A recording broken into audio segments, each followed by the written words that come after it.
Bab 234. Berani-beraninya kalian menggertak kakakku. Cela Wang panik. Dia hanya seorang gadis lemah dengan luka tembak di tubuhnya. Tetap berada di sini tidak akan ada gunanya. Justru malah akan membebani Karincu. Jadi dia membuat keputusan cepat. Melarikan diri.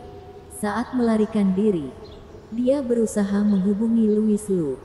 Tetapi Louis Lu sama sekali tidak menjawab teleponnya. Apa yang harus dia lakukan? Cela Wang terbakar oleh kecemasan. Oh iya, jimat pengaman. Setelah dia melarikan diri hidup-hidup dari negara Nani beberapa hari yang lalu, Louis Lu memberitahunya bahwa jimat pengaman di tubuhnya sebenarnya adalah jimat lingkaran pikiran. Selama dia dalam bahaya, dia cukup memanggil nama Louis Lu. Dia tidak menyangka akan menggunakannya lagi secepat ini. Louis Lu, Louis Lu, cepat pulang. Kakak kelima hendak dipukuli sampai mati. Saat ini, Louis Lu sedang tidur nyenyak di apartemen Liu Jiang. Dan ponselnya sudah dibisukan. Dia pikir dia akan bisa tidur nyenyak jika dia melarikan diri ke apartemen Liu Jiang. Dia berhasil menghindari Cela Wang. Tetapi Sali Liu malah datang dan menyiksanya sepanjang malam tadi malam. Jadi dia hanya bisa menebusnya dengan tidur siang. Dia tertidur lelap.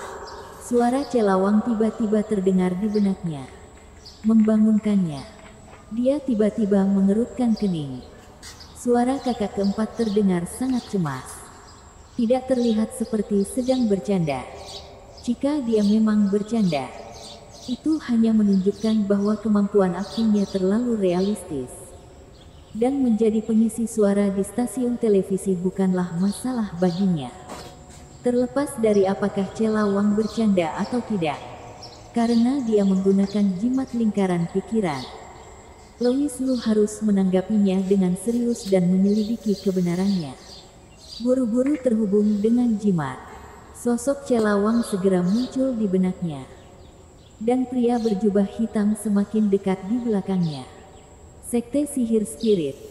Sekilas Louis Lu mengenali identitas pria berjubah hitam itu. Mereka pasti datang untuk mengejar kakak kelima Karincu. Tetapi Cela Wang secara tidak sengaja ditemukan. Kakak-kakak tidak boleh terlibat masalah. Itu adalah pantangan bagi Louis Lu. Jadi dia segera bangkit. Dan tanpa sempat menyapa Sali Liu, dia segera mengayuh sepeda ontel dan berubah menjadi aliran cahaya. Bergegas kembali ke kota Jiang. Villa Green. Cela Wang telah ditangkap oleh Dewa Pelindung Sekte Sihir Spirit. Karincu juga telah jatuh ke tangan para pengikut Sekte Sihir Spirit itu karena dia kalah jumlah. Seorang pengikut berkata dengan penuh semangat, Dewa Pelindung, setelah membawa kedua gadis cantik ini kembali, pemimpin sekte pasti akan memberi kita hadiah besar. Hehe, menurutku sebesar apapun hadiahnya, tidak akan sebaik jika dia membiarkan kita turut menikmati mereka dan bersenang-senang. Kualitas kedua gadis cantik ini jauh lebih tinggi daripada yang sebelumnya. Benar. Perjalanan ini tidak sia-sia. Perjalanan ini tidak sia-sia, haha.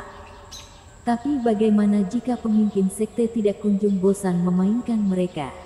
Lagi pula, kedua orang ini tidak dapat dibandingkan dari yang sebelumnya.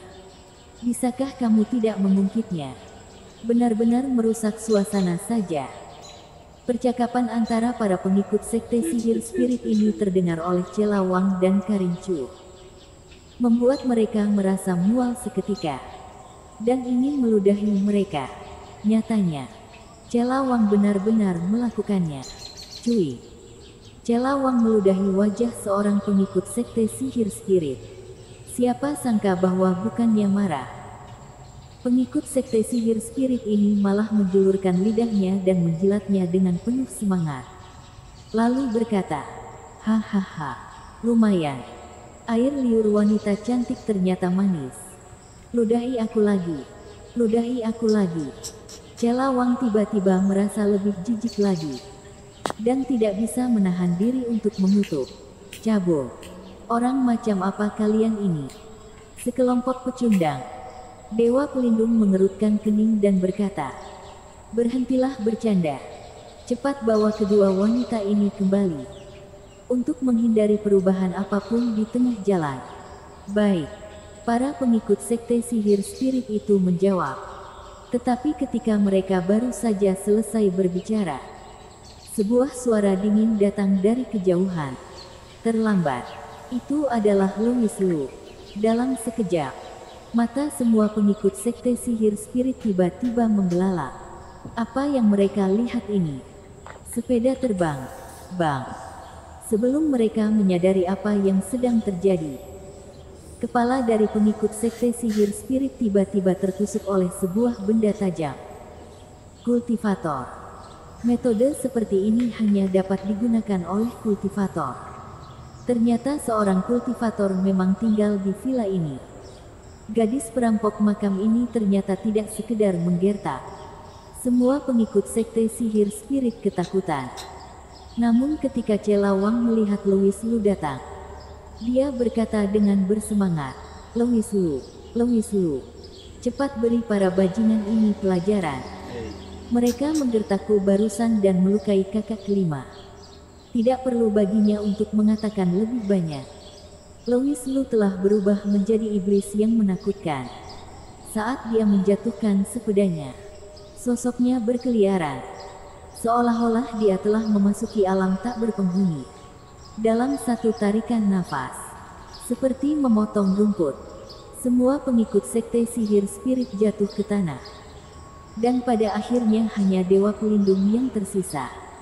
Louis Lu menatapnya dengan mata dingin dan berkata, "Berani-beraninya kalian menggertak kakakku. Siapa yang memberi kalian keberanian?" Saat berbicara, dia mengulurkan satu jari dan menyentuh dada Dewa Pelindung sekte sihir spirit itu. Dalam sekejap, boom!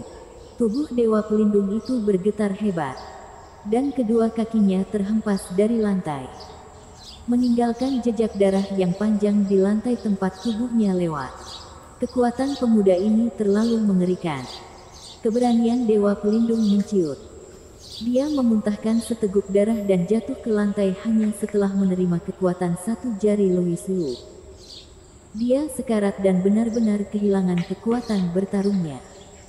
Celawang menginjak pengikut sekte sihir spirit yang sudah mati, dan terus meludahi wajahnya.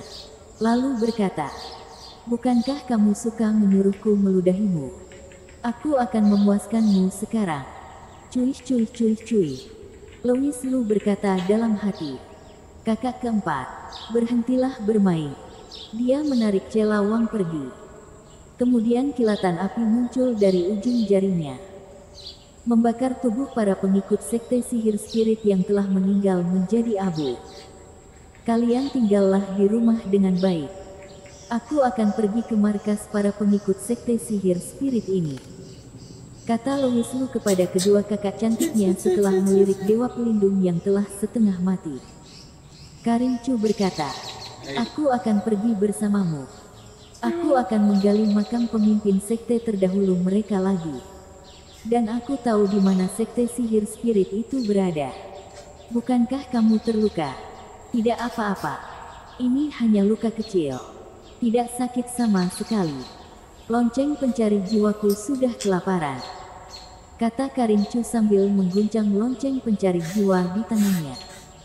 Dia tampaknya memiliki obsesi khusus untuk mengumpulkan senjata sihir spirit.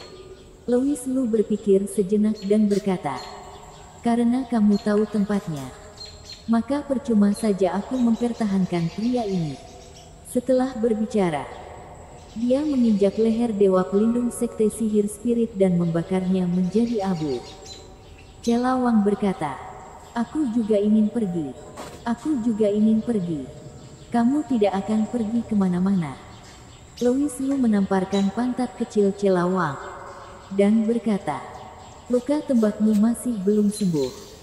Tetaplah di rumah dengan patuh dan jangan berkeliaran. Tunggu kami pulang." Bersambung.